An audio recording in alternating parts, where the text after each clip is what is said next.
கார்த்தி வணக்கம். இப்போது யோகினி பிரியா அவனுடைய ஜாதகம் முழுசும் அப்படின்னு சொல்லிடுறேன், அப்படி கேட்டுக்கோ.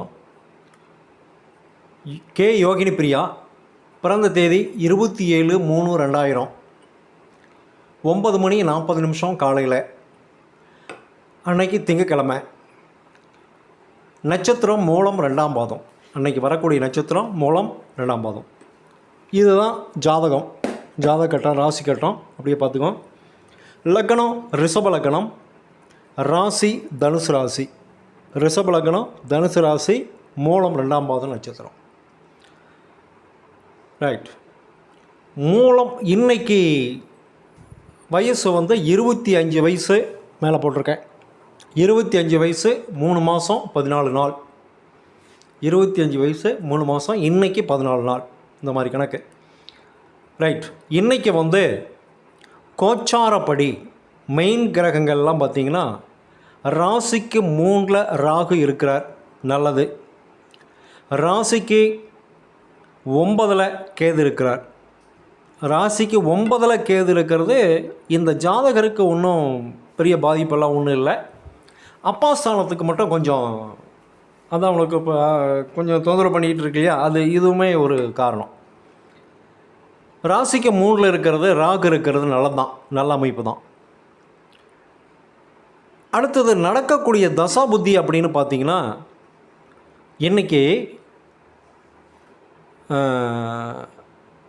சூரிய தசையில் சந்திர புத்தி நடக்குது.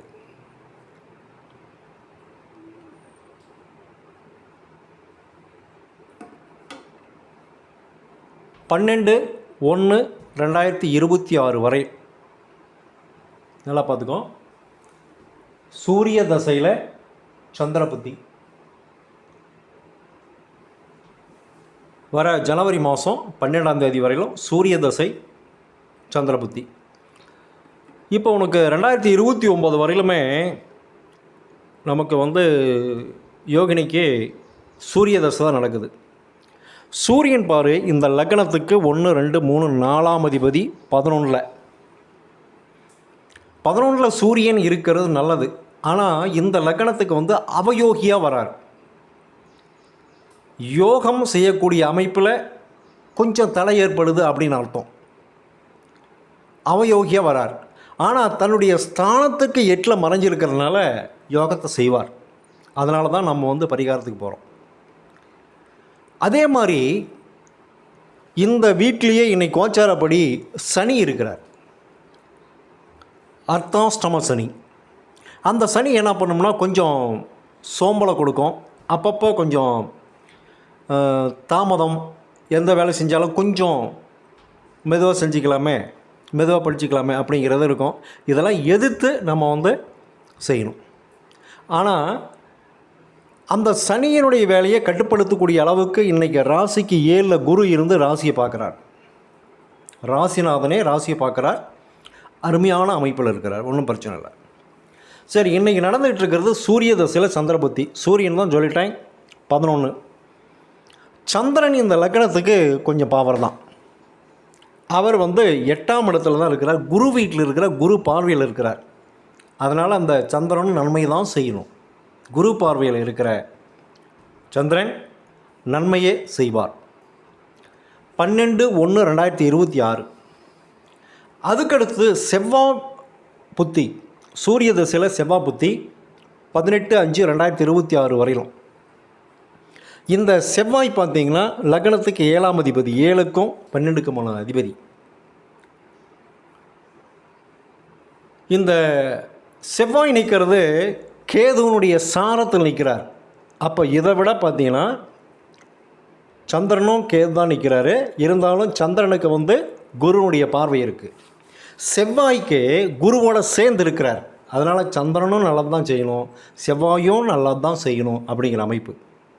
அதுக்கடுத்தது 12/4/2027 யோகினியுடைய 27 வயசு வரையிலுமே ராகு புத்தி நடக்குது. இந்த ராகு பாரு லக்னத்துக்கு 3ல் இருக்கிறார். 3ல் இருக்கிற ராகு நல்லது தான் அர்த்தம். 3ல் இருக்கிற ராகு நல்லது. அந்த ராகு நிற்கிற சாரம் பார்த்திங்கன்னா சனியினுடைய சாரம். இந்த லக்னத்துக்கு யோகாதிபதி சாரத்தை நிற்கிறார் ராகி. அதனால் இந்த சந்திர புத்தி செவ்வாய் புத்தி விட ராகு புத்தி ரொம்ப நல்லாயிருக்கும் அப்படின்னு சொல்லலாம். அதுக்கடுத்து குரு புத்தி வருது 30/1/2028. சூப்பரான புத்தி. இந்த குரு சுக்கிரனுடைய சாரத்தில் நிற்கிறாரு. சுக்கிரன் லக்னாதிபதியே, அந்த லக்னாதிபதி 10ஆம் இடத்துலையே இருக்கிறாரு. அதனால் இந்த குரு புத்தி 30/1/2028 அருமையான பீரியட். இப்போ டோட்டலாக வரக்கூடிய உங்களுக்கு சனி புத்தி இந்த லக்னத்துக்கு யோகாதிபதி, அருமையான புத்தி. புதன் புத்தி இந்த லக்னத்துக்கு 5ஆம் அதிபதி 10ல் இருக்கிறார், அருமையான புத்தி. அதனால் டோட்டலாக என்ன சொல்ல வரேன்னா, சந்திர புத்தி செவ்வாய் புத்தி ராகு புத்தியை விட இந்த 2027க்கு அப்புறம் வரக்கூடிய இந்த 3 புத்திகளும் ரொம்ப அருமையாக அற்புதமாக இருக்குது. 2028 அதாவது இந்த 4/27 1/28 உனக்கு குரு நிற்கிறது, சுக்கிரனுடைய சாரம். அதனால் திருமணமும் வேலையும் ரெண்டுமே சூப்பரான அமைப்பில் இந்த பீரியடில் இருக்குது. ஆனால் இன்றைக்கி இருக்கக்கூடிய சூழ்நிலை பார்த்திங்கன்னா, இந்த எக்ஸாமில் ஏதாவது ஒரு சில குளறுபடிகள் அல்லது போஸ்டிங் போடாமல் இந்த மாதிரி ஏதாவது நடக்கிறதுக்கு வாய்ப்பு இருக்குது. இருக்கிற கிரக அமைப்பு பார்க்கும்போது அது மாதிரி தெரியுது. அதனால் இதை நம்ம நீங்கள் யோகினிகிட்ட சொல்ல வேண்டாம். அது முயற்சி நல்லா பண்ணிக்கிட்டே இருக்கட்டும். நமக்கு இப்போ செலக்ட் ஆகிட்டால் கூட போஸ்டிங் போட லேட் ஆகும் அப்படிங்கிற அமைப்பில் இருக்குது. அதனால் தீவிர முயற்சி செய்யட்டும், நல்லா இருக்கட்டும். அதனால தான் இந்த 3 புத்தியும் சூரிய தசை, சந்திர புத்தி, செவ்வாய் இந்த 3க்குமே நாம் பரிகார கோயிலுக்கு போகணும், நல்லாயிருக்கும். இந்த சூரிய தசையே முழுசும் நடக்கிறதுனால சூரியனார் கோயிலுக்கு போகணும். அதுக்கடுத்தது சந்திர புத்தி நடக்கிறதுனால சந்திரன் கேது சாரத்தில் நிற்கிறதுனால சந்திரன் கோயிலுக்கும் போகணும். திங்களூர், அதே மாதிரி திருப்பாம்புரம் கேது சாரத்தில் நிற்கிறது இல்லையா, திருப்பாம்புரம் போயிட்டு அப்படியே கும்பிட்டு வரலாம். ஏன்னா 18/5/26 அடுத்த மே வரையிலுமே நமக்கு செவ்வாய் புத்தி தான் நடக்குது. இந்த லக்னத்துக்கு செவ்வாய் ஆட்சியில் இருக்கிறார். 7ஆம் அதிபதி 12ல் குருவோடு சேர்ந்திருக்கிறார். யோகாதிபதியான சனியோடு சேர்ந்திருக்கிறார். அதனால் இது கெடுதலான புத்திகள்லாம் எதுவுமே கிடையாது, அப்படி தான் இருக்குது. அடுத்தது இதனோட நட்சத்திரம் பார்த்திங்கன்னா மூல நட்சத்திரத்துக்கு விநாயகர் வழிபாடு தினமும் இருக்கணும். உங்கள் வீட்லேயே இருக்கிற விநாயகரை கூட தினமும் கும்பிடணும். வாரத்தில் ஒரு நாளைக்காவது வெளியே போய் இருக்கிற விநாயகரை கும்பிடணும். ரெண்டாவது, இந்த நட்சத்திரத்துக்கு ராமேஸ்வரம் ஒரு முறை போயிட்டு வரணும். இந்த நட்சத்திரனுடைய கரணம் பார்த்திங்கன்னா பவம் அப்படின்னு வருது. கரணம் பவம் அப்படிங்கிற கரணம். இந்த கரணநாதர் யாருன்னா நரசிம்மர். அந்த நரசிம்மருக்கு ஒரு முறை போயிட்டு வரணும். அதனால் இந்த எக்ஸாம் படிக்கிறதுக்கு எதுவும் டிஸ்டர்ப் இல்லாத அளவுக்கு இந்த கும்பகோணம் மட்டும் ஒரு நாளைக்கு போயிட்டு வா, அது டிஸ்டர்ப் தான் ஒரு நாள். மற்றதெல்லாம் டிஸ்டர்ப் இல்லாத அளவுக்கு அதுலேயே அதிகமாக கவனம் செலுத்தி நல்லா படிக்க சொல்லுங்கள்.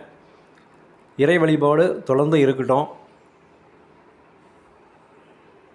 நம்பினோர் கெடுவதில்லை இல்லையா, அதுதான் படிச்சிருக்கோம் நாம். அதனால் நல்லா என்கரேஜ் பண்ணுங்கள். வேறு எந்த ஒரு இதுலேயுமே இப்போ எதுவும் டைவர்ட் பண்ண வேண்டாம், நீங்கள் எதுவும் டிஸ்டர்பும் பண்ண வேண்டாம். சரியா? சரி, ரைட். நன்றி, வணக்கம்.